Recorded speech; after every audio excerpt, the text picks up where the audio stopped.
Day 96 of the war in Gaza, and the IDF is expanding ground operations in the Hamas stronghold of Khan Younis. Israel is also taking steps to ensure that Gazan civilians are not harmed and that ample humanitarian aid is reaching those in need. More from ILTV's Steve Leibowitz. The army has now reached deep into the southern Gaza city of Khan Younis, bringing them ever closer to Hamas leadership, still in and under the city amid ongoing battles street by street. Some 40 Hamas operatives were killed in Khan Younis in recent clashes, and troops uncovered a wide range of weapons and tunnel shafts. The Air Force targeted terrorist sites in and around the city. An airstrike also targeted a Hamas cell in Magassi in central Gaza, and naval strikes were directed at targets along the coast. Meanwhile, the IDF released details of its initial probe of a deadly blast in the central Gaza Strip, in which 6 combat engineers were killed and several other soldiers wounded. אתמול חשפנו באל בורג' את מפעל הייצור הרקטות ואמצעי הלחימה הגדול ביותר של החמאס. במהלך הפעילות המבצעית להשמדת התשתית התת-קרקעית של המפעל, נגרם פיצוץ כתוצאה מירי טנק שזיהה מטרת אויב בשטח. ככל הנראה, פגז של הטנק פגע בעמוד חשמל סמוך שגרם להפעלת המטען. מהפיצוץ נהרגו 6 לוחמי צה"ל ו14 לוחמים נפצעו. As the war continues, the IDF is increasing efforts to ensure that ample humanitarian aid reaches Gazan civilians. This, as Hamas continues to use civilians as human shields against IDF attacks. In this war that Hamas started, we are concerned because our war is against Hamas, not against the people of Gaza. We're going to live next to them. This might not fit the narrative told on TV or TikTok, but our actions are proof that we care more about the people of Gaza than Hamas, who sees the suffering of their own people as a strategy. We are ready and willing to facilitate as much humanitarian aid as the world will give. The war in Gaza is to defeat Hamas in order to allow Israel and Gaza to live as peaceful neighbors. We coordinate daily humanitarian corridors and implement specific tactical pauses in our operations to support the aid distribution efforts. We will not lose sight, not for a second, of our humanity as we pursue our mission to free our hostages from Hamas and free Gaza from Hamas.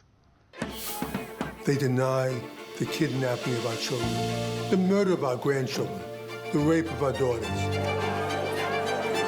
The new Nazis we face today will stop at nothing to destroy civilization as we know it. The World Jewish Congress was created exactly for these times like this, so every Jew can fall asleep at night knowing they are safe in their own home. We are a voice for the Jewish people everywhere. We are the World Jewish Congress. Visiting U.S. Secretary of State Antony Blinken is in Jerusalem, pressing Israel to wind down the war in Gaza. But the White House also issued a statement saying that Washington is not calling for a ceasefire in the war. More on this report from ILTV's William Sharon. On his 5th visit to Israel since the start of the war on October 7th, Secretary of State Blinken met with Prime Minister Netanyahu, Defense Minister Gallant, and the War Cabinet, and reports of the meetings indicate growing U.S. efforts to bring the war to an end. We want this war to end as soon as possible. There's been far too much loss of life, far too much suffering. But it's vital that Israel achieve its very legitimate objectives of ensuring that October 7th can never happen again. The White House issued a statement clarifying that the U.S. was not calling for an immediate ceasefire. Discussions were held on the issues of securing the release of hostages held in Gaza, humanitarian assistance to the civilian population, and plans for Gaza after the war. Blinken also raised the possibility of Israeli normalization with Saudi Arabia and other moderate Arab nations if an overall agreement can emerge to end the war that would affect the overall Palestinian conflict. We continue to discuss how to build a more durable peace and security for Israel within the region. As I told the Prime Minister, every partner that I met on this trip said that they're ready to support a lasting solution that ends the long-running cycle of violence and ensures Israel's security. But they underscored that This can only come through a regional approach that includes a pathway to a Palestinian state.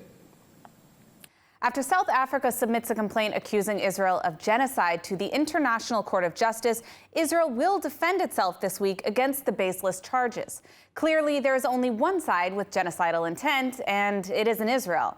But here to speak with us about the issue and Israel's legal approach is Arsen Ostrovsky, CEO of the International Legal Forum, and Lior Hayat, spokesman of the Israel Ministry of Foreign Affairs. Thank you so much for joining us, both of you. Thank you. Thank you. Lior, I wanted to start with you. I wanted to hear from you if you can tell us a little bit about what Israel's legal approach will be to dealing with this complaint filed by South Africa and the accusations of genocide. First of all, shalom from The Hague. I think that we should leave a little bit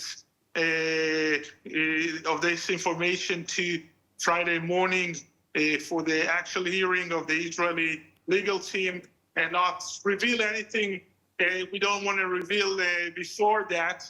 I do want to say that we are here with the entire team. We have the people from the Prime Minister's office, obviously the Ministry of Foreign Affairs, the Ministry of Justice, the IDF, working together in order to prepare the Israeli defense on this case. But we have a lot of other people here with us.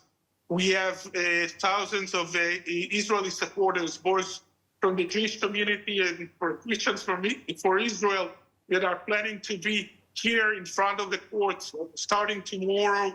We have a delegation from the families of the Israeli hostages in the Gaza Strip that are coming here to tell their stories, to actually tell what really happened on October 7, since October 7, and especially to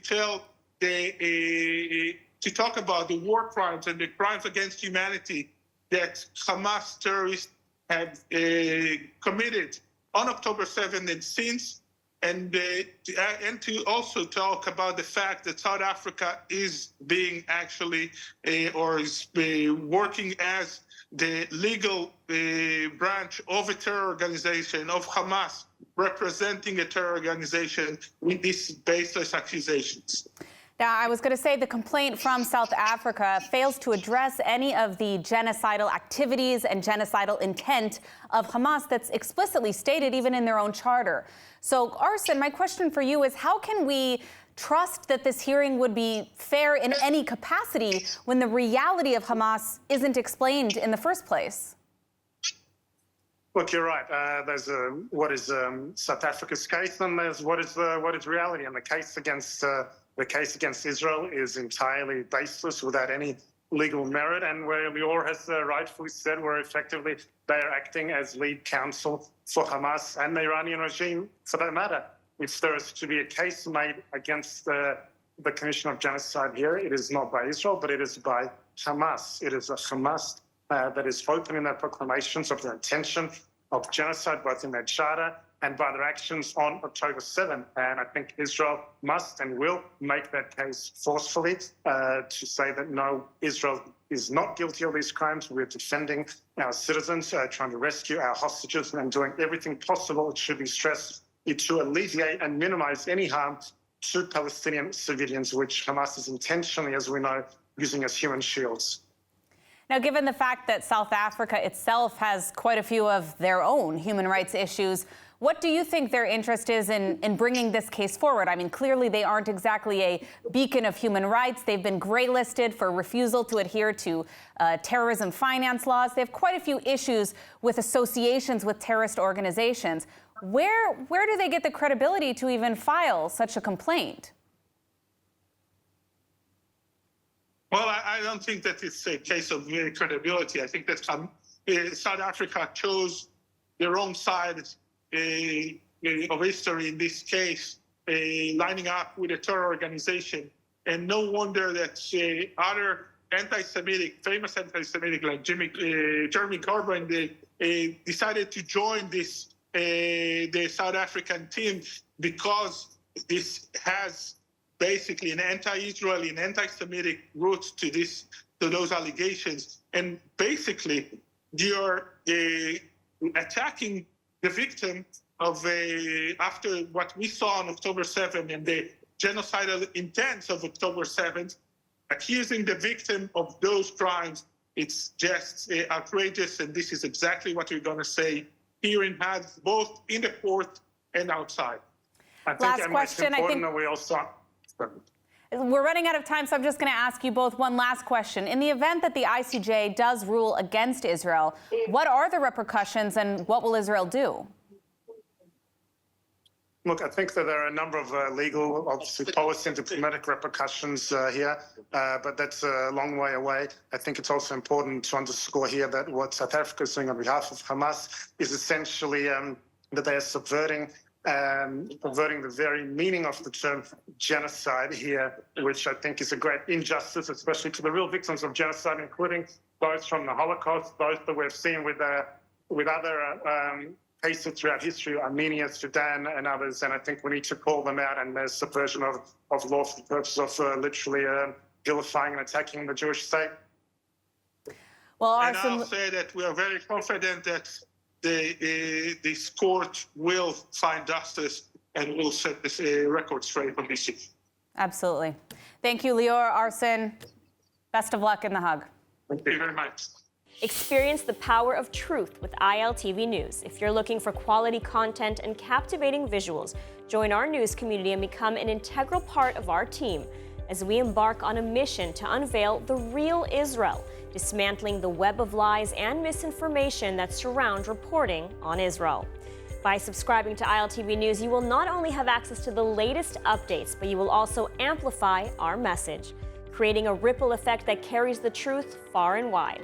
Subscribe today and help reshape the narrative. Available on the web, Android, and Apple. A shocking new revelation from the Telegram channel of more than 3,000 UNRWA staff and teachers shows that the teachers were gleefully celebrating the October 7th massacre, sharing gruesome photos and videos of murder and praising the acts of torture, rape, mutilation, kidnapping, and murder. In one example, UNRWA teacher Wasim Ullah shared a video celebrating Hamas terrorism on October 7th with the caption, "Wait, Sons of Judaism." Another UNRWA teacher, Abdallah Mehjez, who previously worked for the BBC before UNRWA, used the group to urge Gaza civilians to become human shields. UN monitoring organization UN Watch revealed the shocking support of terrorism in a press release this morning. In response to the hate-filled comments, CEO Hillel Neuer stated, "This is the motherlode of UNRWA teachers' incitement to jihadi terrorism." The IDF has announced the name of a soldier who fell in battle in Gaza, bringing the total of fallen soldiers since the start of the operation to 186. Sergeant First Class Reservist Elkanah Newlander from Efrat was 24 years old and a combat medic at Formation 99 Training Headquarters and fell in battle in the center of the Gaza Strip. The IDF has confirmed that it carried out the targeted killing of Hezbollah drone commander in South Lebanon. Ali Hussein Burji was killed only hours after Hezbollah drones managed to strike but caused little damage to the Army's Northern Command headquarters in Safed. More from ILTV's Steve Leibowitz. Ali Hussein Burji was the commander of Hezbollah's aerial forces in South Lebanon, responsible for the launching of explosive-laden unmanned aircraft at northern Israel and flying surveillance drones to collect intelligence. The IDF confirmed that it targeted and killed the Hezbollah drone commander in a strike on his car in South Lebanon. בצפון היום חיסלנו את מפקד אזור דרום לבנון ביחידה האווירית של חיזבאללה, עלי חסן בורג'י, בכינויו אבו מהדי. חיסלנו אותו באמצעות כלי טיס של חיל האוויר. עלי הוביל עשרות פעולות באמצעות כלי טיס בלתי מאוישים כנגד ישראל. Earlier in the day, Borji was responsible for a drone attack that targeted the IDF Northern Command headquarters. The military said that there were no casualties or damage from the attack and that the base, located in the city of Tzfat, was functioning as usual following the attack. Hebrew media reported minor infrastructure damage to the base. In a separate IDF strike, 3 Hezbollah terrorists were killed in an attack on their vehicle in the town of Gand Uriah, some 25 kilometers north of the Israeli border. Air Force fighter jets also attacked terrorist infrastructure in the village of Kafar Kila. An aircraft struck a drone launch squad in South Lebanon. Meanwhile, in Beirut, Lebanon's caretaker Prime Minister Najib Mikati told United Nations officials that his country was ready for talks on long-term stability on its southern border with Israel. The Lebanese government is considered powerless in controlling the actions of Hezbollah. The Lebanese army has remained uninvolved in preventing more than 90 days of cross-border warfare between Israel and Hezbollah. Despite the war in Gaza and the escalation on the northern front, a Saudi envoy has made statements indicating the kingdom is preparing for the day after, a day in which they claim they want to establish peaceful relations with the Jewish state. ILTV's William Sharon has more.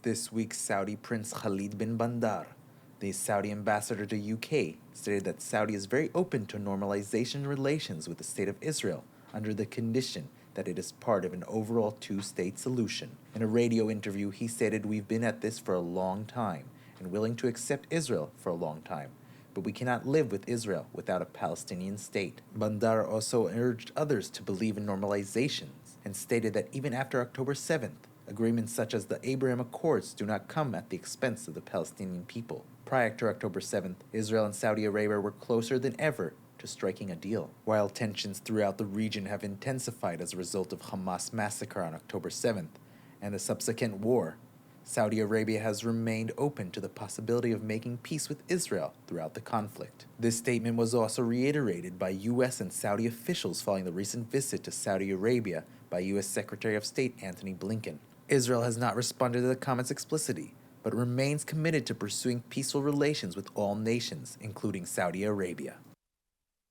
As Israel faces challenges abroad with the International Court of Justice, as well as at home, the Israeli government has been discussing what the day after will look like, both in Gaza and in Israel. Multiple Israeli officials have proposed solutions to the pressing challenges of governance in Gaza, but no formal plan has been adopted as of yet.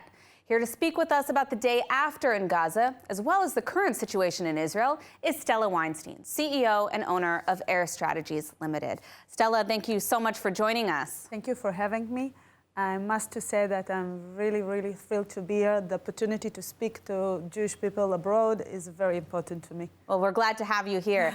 Just to get things started, we know that there's a hearing in the International Court of Justice. What impact, if any, could this have on Israel's ability to carry out its objectives in this war, as well as the general economy within the state of Israel beyond just the war?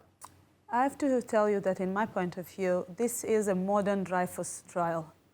It's an anti-Semitic decision to even have this hearing.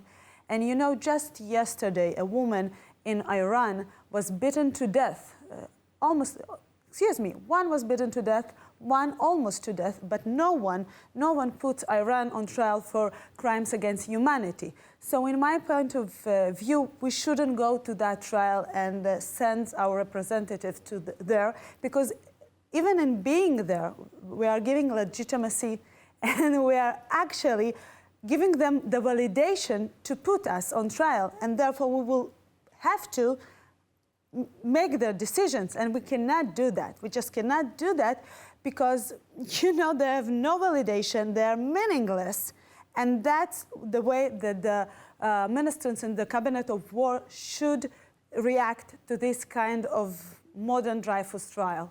You know, you bring up an interesting point about the hypocrisy. We see what's going on in Sudan right now, and almost no one is speaking about it. And it's mass slaughter of, in fact, many Muslims there in the civil war. In Ethiopia, just last month, hundreds of Christians were killed, and right. no one's speaking about that. It's an hypocrisy, and you know we should not play with that game at all. Mm-hmm. Now, there have been a number of ideas thrown around about the solutions in Gaza. I'm wondering if you have an opinion on what a possible solution to governance in Gaza, what would that look like in your take? You see, I have a solution which, in my point of view, is the only solution to peace in the Middle East. But it will be, from the first hearing, would look like very extremal, but it's an voluntarily immigration from Gaza. It has been taken in Ukraine, in Russia, in former Yugoslavia. It has been in Cyprus and in many, many places around the world. But somehow, only in Gaza, it's forbidden. These poor people, and I do believe that some of them, not many, a few of them, are non-invulnerable, combatants, civilians, yes, right? yes, they're just civilians who won't live peacefully with their kids. There are not too much of them, very few of them, and they do deserve to leave Gaza and live peacefully somewhere around the world. They are begging to have this opportunity, and this is the only democratic. You know what? Even give them the democratical way to choose that. Given that opportunity, this is the humanity things to do, and why we are always representing that as a kind of transfer. When almost 5 people left Ukraine, did we call that transfer? No, we call that humanitarian immigration, and we give them the opportunity to live their life in some other places. I'm a daughter to immigration from Russia, and my parents have the ability to choose for me a different life, a different place to live a better life. Why the world and UNRWA refuses to give that opportunity to Gaza? And I tell you why. Because UNRWA with Hamas enriches themselves on the back of these poor people. They're keeping them as refugees for decades for one reason and all, to beg for money from people, to take donation from all around the world, only to make some more war and terror. And of course, pad the pockets of some of the Palestinian leaders. And some of the UNRWA very, very corrupt organizations also. You know, we saw today that there was a report of 3,000 UNRWA teachers who had been celebrating the October 7th massacre in a Telegram group with some shocking messages, truly shocking, praising the attack, sharing videos, incitement. It's been a huge issue for UNRWA. We've even found rockets in some of their schools. Can you talk a bit about that? Yes, I will tell something even worse. We have the Mossad and the Shabak, the intelligence forces of Israel, have actually shown that some of the terrorists who took actions on 7th of October are actually was UNRWA workers. It's devastating that a peace organization are taking place in crimes against humanity, in the most horrible things that have been done to any human being over the world in the last decade. So this is our UNRWA organization. Shifting gears just a little bit, what has the impact of this war been on the economy here in Israel? And do you believe that this prolonged state of war will have a detrimental effect on the Israeli economy over time? You know, I'm actually very optimistic point of view on that. We can see that the Israeli bursa is very stable. We can see that the shekel is very stable, and it's a very, very nice, facts about the Israeli economy. And something else that is very interesting also. Usually when a country has a war, the real estate prices are getting low very fast. But we saw that in Israel, not only that they didn't get lower. They're not helping me buy a house here. I know, no, they're just getting even, in some cities in Israel that they even increased. So, but it showed that the citizens in Israel have a strong belief in this country. They keep working very, very difficult. Even in the front of the economical war. And if any investor are watching me, I'm telling you, put your money on Israel. It's a good investigation. It's a good investigation. And even something more, I believe that if eventually the taxes will be decreased in Israel, and therefore, it's the best investigations. Thank you, Stella, for your take on these issues. Well, thank you so much, Stella. Thank you. Let's take a look at the weather forecast. Rainy showers are expected around most of the country tonight, with lows of around 11 degrees Celsius or 51 degrees Fahrenheit. Then tomorrow we'll see more rainy showers alongside steady top temperatures, seeing highs of about 16 degrees Celsius or 62 degrees Fahrenheit. That's all for today's news. For more updates from Israel on all your devices, check out our ILTV channels, subscribe to our ILTV newsletter, and don't forget to check out our new and improved website, iltv.tv, with all the latest news from the heart of the State of Israel. I'm Emily Schrader. Be well, and thank you so much for watching.